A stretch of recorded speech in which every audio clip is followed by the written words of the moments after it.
So this is about living in the land of potential. I used to just tell myself that I was taking my time, that I was thinking through the things I wanted to do, and that I was almost ready to start. But I think the truth is, in most cases, is that I was hiding. But behind what? Behind the idea of who I thought I could be, not who I was or not what I was actually doing, but all the things that I might become someday. And that illusion was enough to keep me from really showing up in a lot of circumstances, because here's the trap. When you're addicted to your own potential, you do not have to risk failure. You do not have to face the discomfort of being seen trying, right? You can just live in your head where you're impressive, you're articulate, you're powerful, you're admired, and the idea of your potential becomes performance, right? Like you curate it, you protect it, and you slowly make that potential your identity. But we all know what potential really is. It's unproven. It's really a shadow version of ourselves, the one that hasn't done anything or committed to the process or walked through the fire. And the longer you cling to the potential, the more you delay the life that is trying to emerge through you through action. And that's what really hit me. I thought I was being patient. I thought I was being smart. But really what I was doing was waiting for the perfect moment, the perfect confidence, the perfect plan to start. And the reality is none of that ever came. And so what I started to do was start small, like one honest conversation, one new boundary, one morning when I didn't hit snooze, when I just got up, went for a walk instead, right? And it felt like nothing at first, but I'll tell you what I noticed. So for the first time, I wasn't just thinking about who I could be. I was practicing being that person that I am. And that felt more powerful than any imagined version of myself. And here's something that no one tells you. Potential is absolutely a trap.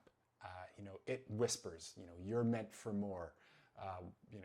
What you're built for doesn't have a map. It keeps you reaching for something just to reach.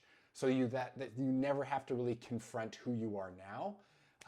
And it's easy to get addicted to that, right? To fantasize about being a writer, a leader, a better man, and never actually have to do the boring, vulnerable, slow work that it takes to become that. Because that part, it's not sexy, it's awkward, it's imperfect, and that's what's deeply human about it. And maybe that's what makes it real, right? At some point, I had to ask myself, like, do I actually want to change, or do I just like being the idea of that someone that I could be? Because I think there's a difference. One gives you dopamine, and the other one demands effort, right? One keeps you fantasizing, and the other one requires that you fail, that you grow, and then you get back up over and over, and that's learning, right?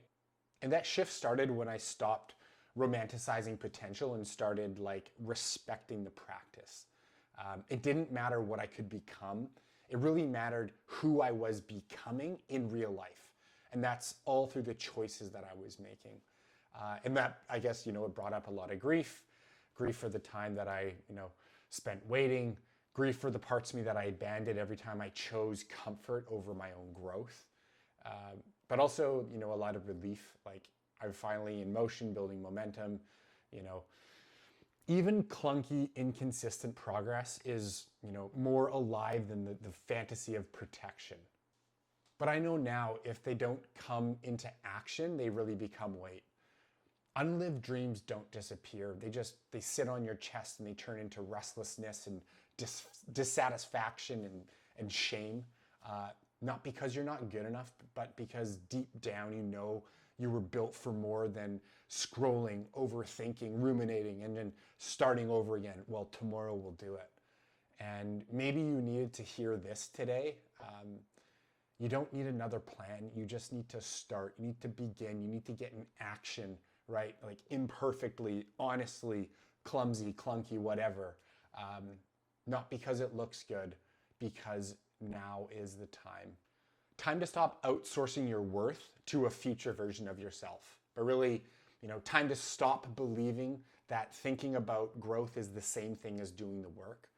And it's time to meet yourself in the present and take the smallest, truest next steps, because potential isn't the goal, it's the starting point. And who you become from here, that's real, that's yours, that's true freedom.